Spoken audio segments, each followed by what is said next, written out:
মহারানীকে খুঁজে বের করার জন্য নিজের জীবনটাও দিয়ে দিতে পারি, কারণ আজ ওনার জন্য আমাদের রাজ্যের সব মানুষের বিপদ দূর হয়েছে। এমনটা হতে পারতো যে অন্য প্রজাদের মতো আমাদের পরিবারের কেউ এই রাজ্য থেকে হারিয়ে যেত।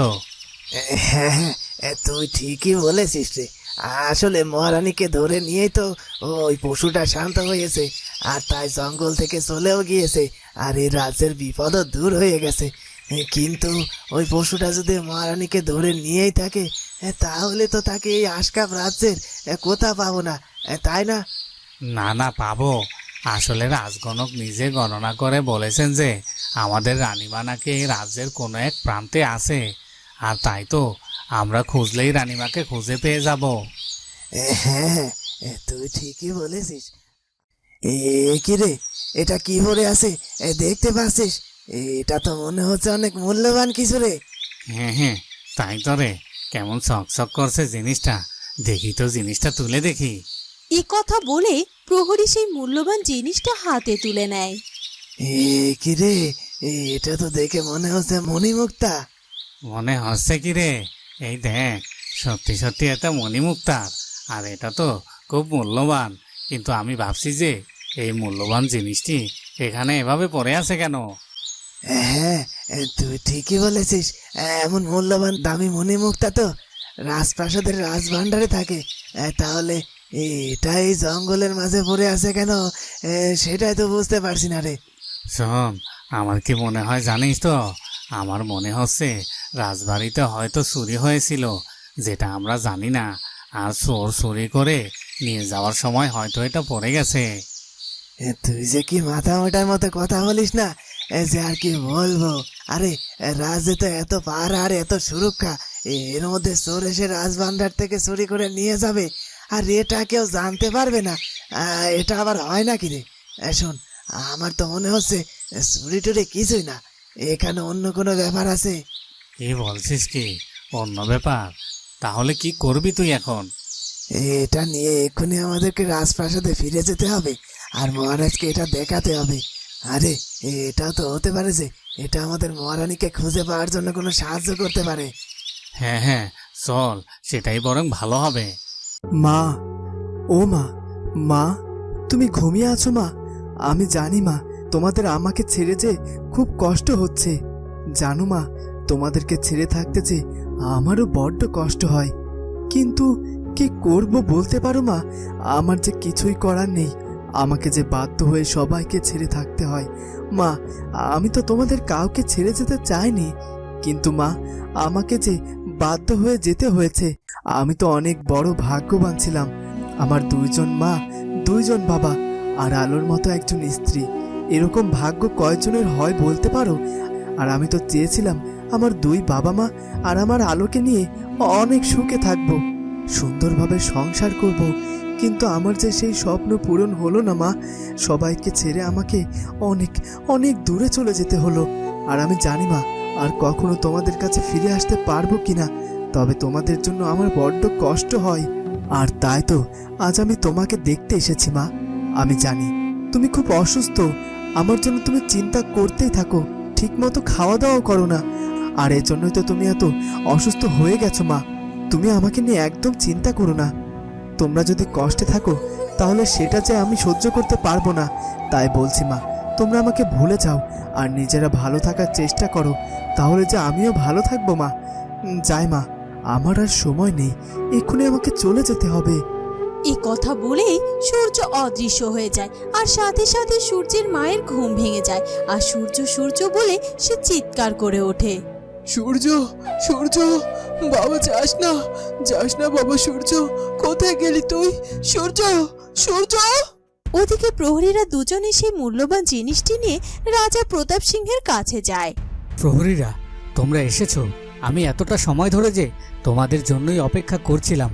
জানো, সব প্রহরী আর গুপ্তচর এসেছে, কিন্তু তারা এখন পর্যন্ত কেউ আমার আলোর কোনো খোঁজ দিতে পারেনি। তবে আমার কেন জানি মনে হচ্ছে তোমরা আমাকে হয়তো আমার আলোর খোঁজটা দিতে পারবে।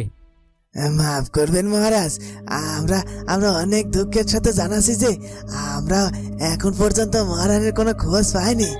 কি বলছো কি তোমরা? তোমরাও আমার আলোর খোঁজ পাওনি? না না মহারাজ, আমরা অনেক চেষ্টা করেছি মহারানীকে খুঁজে বের করার, কিন্তু কোথাও আমরা তাকে খুঁজে পাইনি। ঠিক আছে, তোমাদের আর কি দোষ, তোমরাও তোমাদের সাধ্য মতোই চেষ্টা করেছো। যাই হোক, এখন যাও, তোমরা বিশ্রাম করো। হ্যাঁ মহারাজ, আমরা যাচ্ছি। তবে আমরা যখন জঙ্গলে মহারানীকে খুঁজে চলেছিলাম, তখন হঠাৎ করে পথে এই জিনিসটা পড়ে থাকতে দেখলাম। আর এটা দেখে মনে হলো যে এটা হয়তো অনেক মূল্যবান, আর তাই তো আমরা এটা সাথে করে নিয়ে এসেছি। দেখুন তো মহারাজ, এটা রাজভাণ্ডারের কোনো সম্পদ কিনা। রাজা প্রহরীর হাতে থাকা মণিমুক্তার গয়নাটি দেখেই চিনে ফেলে। এ কি, এটা তো আমার আলোর পায়ের নুপুর। বিবাহের সময় আমি আলোকে এটা উপহার দিয়েছিলাম, আর আমার আলো এই নুপুরটি সব সময় পরেই থাকতো। কিন্তু এটা জঙ্গলের মধ্যে কি করে এলো? মহারাজ, আমার কি মনে হয় জানেন, ওই পশুটা মনে হয় মহারানীকে ওই পথে অপহরণ করে নিয়ে গেছে। হ্যাঁ হ্যাঁ প্রহরী, তুমি ঠিক কথা বলেছ। তার মানে আমি বুঝতে পেরেছি যে ওই পথে গেলেই আমি ঠিকই আমার আলোর খোঁজ পেয়ে যাব। পেয়েছি আমি আমার আলোকে খুঁজে পাওয়ার সূত্র পেয়ে গিয়েছি। এবার আমি নিজে যাব আমার আলোকে খুঁজে নিয়ে আসতে, আর এভাবেই ঠিকই আমি আলোকে ফিরে নিয়ে আসতে পারবো। ওদিকে সাপুরে তার স্ত্রীর চিৎকারে ঘরের মধ্যে গিয়ে হাজির হয়। এ কি বউ, তুমি হঠাৎ করে এভাবে চেঁচাচ্ছ কেন? এমনিতেই তো তোমার শরীরটা খারাপ, আর এভাবে চেঁচামেচি করলে তো তোমার শরীর আরো অনেক বেশি খারাপ করবে। সূর্যের বাবা, আমার সূর্যকে ডাকো, ও কোথায় চলে গেল? এই তো একটু আগেই ও আমার কাছেই ছিল, আমার সাথে কথা বলছিল, কিন্তু আমার শরীর খারাপ ছিল দেখে আমি কিছুতেই তাকাতে পারছিলাম না, আর ওর সাথে কোনো কথাও বলতে পারছিলাম না। আর আমার সূর্য হঠাৎ করে আমার কাছ থেকে চলে গেল। এ কি, এসব তুমি কি বলছো? কি সূর্য এসেছিল মানে? সূর্যের মা, তুমি এসব কি আবোল তাবোল বলছো? আসলে তুমি অসুস্থ তো, তাই আর কি। তুমি এসব ভুলভাল দেখেছো। এখন তুমি এসব চিন্তা বাদ দাও আর বিশ্রাম করো। না না সূর্যের বাবা, আমি ভুল বলছি না, সত্যি সত্যি আমার সূর্য এসেছিল। জানো সূর্যের বাবা, আমার সূর্য আমার কাছে এসে কি বলেছে? ও বলেছে যে ও নাকি খুব কষ্টে আছে। আমাদের যেমন ওর জন্য কষ্ট হয়, তেমন ওরও নাকি আমাদের জন্য খুব কষ্ট হয়। সূর্যের মা, তুমি ভুলে যাচ্ছ কেন? আমাদের সূর্য আর বেঁচে নেই, সূর্য মারা গেছে। আর ও তোমার সামনে আসেনি। তুমি স্বপ্ন দেখেছো, সব সময় তো সূর্যের কথা চিন্তা করো, আর তাই এমনটা দেখেছো তুমি। কি, আমি তাহলে এতক্ষণ স্বপ্ন দেখেছি? তার মানে আমার সূর্য আমার কাছে সত্যি সত্যি আসেনি। কিন্তু সূর্যের বাবা, তাহলে আমার এমন অনুভূতি কেন হলো? আমার তো মনে হলো যে আমি যেন সত্যি সত্যি আমার সূর্যের উপস্থিতি অনুভব করছি। সূর্যের মা, আমাদের সূর্য আর আমাদের মাঝে ফিরে আসবে না। ও চিরকালের জন্য আমাদের মাঝ থেকে হারিয়ে গেছে। আমার কিন্তু সেটা মনে হচ্ছে না। আমার যে আবার নতুন করে মনের মধ্যে আশা জাগছে গো। ওদিকে সেই ছায়ামূর্তিটি অন্ধকার থেকে বাইরে বেরিয়ে আসে, আর সত্যি তাকে দেখতে অনেক বেশি ভয়ঙ্কর লাগছিল।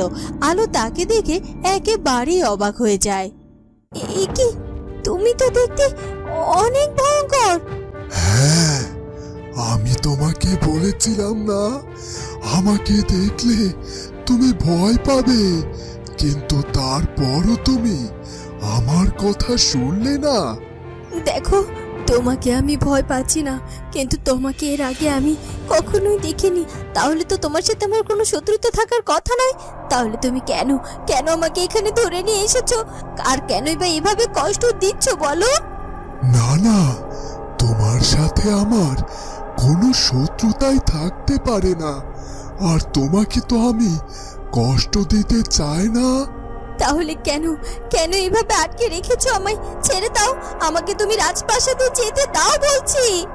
না না আলো, তোমাকে যখন আমি এখানে একবার নিয়ে এসেছি, তখন আমি তোমাকে আর কোথাও যেতে দেব না। তুমি এখন থেকে আমার কাছেই থাকবে। ওই রাজপ্রাসাদে তুমি আর কখনো কোনোদিনও যেতে পারবে না। এসব তুমি কি বলছো? আমি এখানে থাকবো? না না, এটা কিছুতেই হতে পারে না, কিছুতেই না।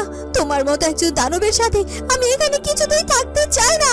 আমাকে আমাকে যেতে দাও।